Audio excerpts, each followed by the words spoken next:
ଆଜିର ପ୍ରସଙ୍ଗ ଦେଶର ଆଇନଗତ ସହାୟତା ଓ ସଚେତନତା ପଦକ୍ଷେପ। ଆଲେଖ୍ୟ ଆଞ୍ଚଳିକ ସମ୍ବାଦ ବିଭାଗ। ଉପସ୍ଥାପନାରେ ମୁଁ ସରିତା ସାହୁ। ଭାରତ ବିଶ୍ୱର ସର୍ବବୃହତ ଗଣତାନ୍ତ୍ରିକ ରାଷ୍ଟ୍ର। ଦେଶର ସମ୍ବିଧାନ ପ୍ରତ୍ୟେକ ନାଗରିକଙ୍କୁ ସମାନ ଅଧିକାର ଏବଂ ଆଇନ ଅନୁଯାୟୀ ସମାନ ସୁରକ୍ଷା ପ୍ରଦାନ କରିବାକୁ ସୁନିଶ୍ଚିତ କରିଥାଏ। ତେବେ ନିରକ୍ଷରତା, ଦାରିଦ୍ର୍ୟ, ସାଧନାର ଅଭାବ ଏବଂ ସଚେତନତା ନଥିବା କାରଣରୁ ବହୁ କ୍ଷେତ୍ରରେ ନାଗରିକଟି ଆଇନଗତ ସହାୟତା ପାଇବାରେ ପ୍ରତିବନ୍ଧକ ସୃଷ୍ଟି ହେଉଛି। ଆଇନର ସୁଫଳ ଦେଶର ପ୍ରତ୍ୟେକ ନାଗରିକଙ୍କ ପାଖରେ ପହଞ୍ଚାଇବା ଲକ୍ଷ୍ୟ ନେଇ ସରକାର ବିଭିନ୍ନ ସମୟରେ ବହୁବିଧ ପଦକ୍ଷେପ ଗ୍ରହଣ କରୁଛନ୍ତି। ଏଥିପାଇଁ ସ୍ୱତନ୍ତ୍ର ଆଇନ ପ୍ରସ୍ତୁତ ହେବା ସହ ଏହାର କାର୍ଯ୍ୟକାରିତାକୁ ମଧ୍ୟ ତ୍ୱରାନ୍ୱିତ କରାଯାଉଛି। ସମାଜରେ ଅବହେଳିତ ଏବଂ ଗରିବ ଲୋକଙ୍କୁ ଆଇନର ସୁଫଳ ପ୍ରଦାନ କରିବା ଦୃଷ୍ଟିକୋଣ ନେଇ ଦେଶରେ ମାଗଣା ଆଇନ ସେବା ସହାୟତା ପ୍ରଦାନରେ ମଧ୍ୟ ବ୍ୟବସ୍ଥା କରାଯାଉଛି।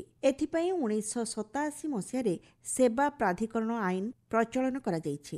ଏହା ଅଧୀନରେ ସ୍ୱତନ୍ତ୍ର ପ୍ରାଧିକରଣ ପ୍ରତିଷ୍ଠା କରାଯାଇ ଲୋକଙ୍କୁ ନିଃଶୁଳ୍କ ଆଇନ ସହାୟତା ସେବା ଯୋଗାଇ ଦିଆଯାଉଛି।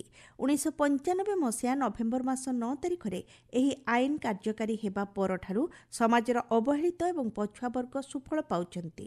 ଏହାକୁ ସ୍ମରଣ କରି ପ୍ରତିବର୍ଷ ନଭେମ୍ବର 9 ତାରିଖକୁ ଜାତୀୟ ଆଇନଗତ ସେବା ଦିବସ ଭାବେ ମଧ୍ୟ ପାଳନ କରାଯାଇଥାଏ। ଆଇନଗତ ସହାୟତା ପ୍ରଦାନ ବ୍ୟବସ୍ଥାର ସୁଦୃଢ଼ୀକରଣ ଶୀର୍ଷକ ନୂଆଦିଲ୍ଲୀଠାରେ ଅନୁଷ୍ଠିତ ଏକ ଜାତୀୟ ସମ୍ମିଳନୀକୁ ସମ୍ବୋଧନ କରି ଗତ ଶନିବାର ଦିନ ପ୍ରଧାନମନ୍ତ୍ରୀ ନରେନ୍ଦ୍ର ମୋଦି କହିଥିଲେ, ଆଇନ ସଚେତନତା ନାଗରିକଙ୍କୁ ସେମାନଙ୍କ ଅଧିକାର ସାବ୍ୟସ୍ତ କରିବାରେ ସହଯୋଗ ପ୍ରଦାନ କରିଥାଏ।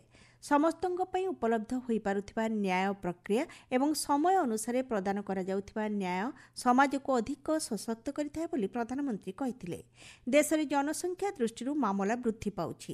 ତେବେ ଏହା ସମୟୋପଯୋଗୀ ସମାଧାନ ପାଇଁ ବିକଳ୍ପ ବ୍ୟବସ୍ଥାର ମଧ୍ୟ ପ୍ରଚଳନ କରାଯାଉଛି। ସେଥିମଧ୍ୟରୁ ମଧ୍ୟସ୍ଥତା ଆଇନ ଗୁରୁତ୍ୱପୂର୍ଣ୍ଣ ସାବ୍ୟସ୍ତ ହୋଇଛି। ଆପୋଷ ଆଲୋଚନା ମାଧ୍ୟମରେ ଛୋଟ ଛୋଟ ମାମଲାଗୁଡ଼ିକର ଯଥାଶୀଘ୍ର ସମାଧାନ ସମ୍ଭବ ହୋଇପାରୁଛି ଏବଂ ସେଗୁଡ଼ିକର କାର୍ଯ୍ୟକାରିତା ମଧ୍ୟ ତ୍ୱରିତ ପ୍ରକ୍ରିୟାରେ କରାଯାଇପାରୁଛି। ଏହାଦ୍ୱାରା ବାଦୀ ପ୍ରତିବାଦୀଙ୍କ ମଧ୍ୟରେ ଆପୋଷ ବୁଝାମଣା ସୁଦୃଢ଼ ହୋଇପାରୁଛି। ମଧ୍ୟସ୍ଥତା ଭାରତୀୟ ସଭ୍ୟତାର ଏକ ଅବିଚ୍ଛେଦ୍ୟ ଅଂଶ ହୋଇଥିବାରୁ ଏହି ନୂତନ ଆଇନ ଦେଶର ପରମ୍ପରାକୁ ଆଗେଇ ନେବା ସହିତ ଏହାକୁ ଆଧୁନିକ ରୂପ ପ୍ରଦାନ କରୁଛି। ଦେଶର ନ୍ୟାୟିକ ପ୍ରକ୍ରିୟାରେ ଲୋକ ଅଦାଲତ ଏକ ପ୍ରମୁଖ ଭୂମିକା ଗ୍ରହଣ କରିଛି।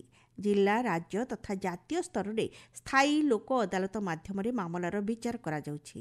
ଏକ ଆକଳନ ଅନୁଯାୟୀ 2022-23ରୁ 2024-25 ମଧ୍ୟରେ 23,58,00,000ରୁ ଅଧିକ ମାମଲା ଏହି ଲୋକ ଅଦାଲତ ମାଧ୍ୟମରେ ଫଇସଲା ହୋଇପାରିଛି।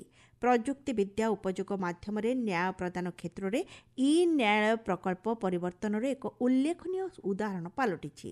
ଏପରିକି ସ୍ଥାନୀୟ ଭାଷାରେ ବିଚାର ଏବଂ ଆଇନଗତ ଦଲିଲ ଉପସ୍ଥାପନ ଉପରେ ମଧ୍ୟ ଗୁରୁତ୍ୱ ପ୍ରଦାନ କରାଯାଉଛି। ତେଣୁ ଅନ୍ୟ ପ୍ରକାରେ କହିଲେ ଦେଶର ଆଇନଗତ ପ୍ରକ୍ରିୟା ନେଇ ରହିଥିବା ବ୍ୟବସ୍ଥା ସମ୍ପର୍କରେ ସଚେତନ ହେବା ଜରୁରୀ। ନାଗରିକଙ୍କୁ ସୁଲଭ, ନିଃଶୁଳ୍କ ଏବଂ ସମୟୋପଯୋଗୀ ଆଇନ ସହାୟତା ପ୍ରଦାନ କରିବା ଲକ୍ଷ୍ୟରେ ସରକାର ବିଭିନ୍ନ ପ୍ରକାର ବିକଳ୍ପ ବ୍ୟବସ୍ଥା ଗ୍ରହଣ କରିଛନ୍ତି। ଜାତୀୟ, ରାଜ୍ୟ ଏବଂ ଜିଲ୍ଲା ସ୍ତରରେ ଆଇନ ସହାୟତା କେନ୍ଦ୍ରମାନ ପ୍ରତିଷ୍ଠା କରାଯାଇ ଏହାର ସୁଫଳ ସମାଜର ତୃଣମୂଳ ସ୍ତରରେ ପହଞ୍ଚାଇବାକୁ ପ୍ରୟାସ ଜାରି ରହିଛି। ଏଥିପାଇଁ ସରକାର ଆବଶ୍ୟକ ପାଣ୍ଠି ମଧ୍ୟ ପ୍ରଦାନ କରୁଛନ୍ତି। ଆଇନଗତ ଅଧିକାର ସମ୍ପର୍କରେ ଲୋକଙ୍କୁ ସଚେତନ କରିବା ଲକ୍ଷ୍ୟ ନେଇ ବିଭିନ୍ନ ସ୍ତରରେ ଆଇନ ସହାୟତା ଶିବିର ଏବଂ ପ୍ରଶିକ୍ଷଣ କାର୍ଯ୍ୟକ୍ରମ ମଧ୍ୟ ଆୟୋଜନ କରାଯାଉଛି। ମହିଳା, ଶିଶୁ, ବରିଷ୍ଠ ନାଗରିକ, ଦିବ୍ୟାଙ୍ଗଙ୍କ ବିରୁଦ୍ଧରେ ହେଉଥିବା ଅପରାଧ ମାମଲାଗୁଡ଼ିକର ତ୍ୱରିତ ସମାଧାନ ପାଇଁ ଫାଷ୍ଟ ଟ୍ରାକ୍ କୋର୍ଟର ବ୍ୟବସ୍ଥା ମଧ୍ୟ କରାଯାଇଛି।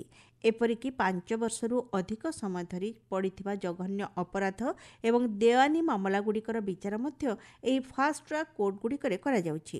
ତୃଣମୂଳ ସ୍ତରରେ ଆଇନ ସେବା ପହଞ୍ଚାଇବା ଲକ୍ଷ୍ୟ ନେଇ ଗ୍ରାମାଞ୍ଚଳରେ ଗ୍ରାମ୍ୟ ନ୍ୟାୟାଳୟ ଏବଂ ମିଶନ ଶକ୍ତି ଯୋଜନା ଅଧୀନରେ ନାରୀ ଅଦାଲତ ବ୍ୟବସ୍ଥାର ମଧ୍ୟ ପ୍ରଚଳନ କରାଯାଇଛି।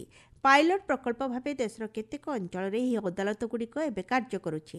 ନ୍ୟାୟ ଉପଲବ୍ଧତାକୁ ଅଧିକ ସହଜ ଏବଂ ସରଳ କରିବା ସହିତ ସମ୍ବିଧାନର ପ୍ରକୃତ ଲକ୍ଷ୍ୟକୁ ହାସଲ କରିବା ହେଉଛି ଏହିଭଳି ପ୍ରୟାସର ଅନ୍ୟତମ କାରଣ।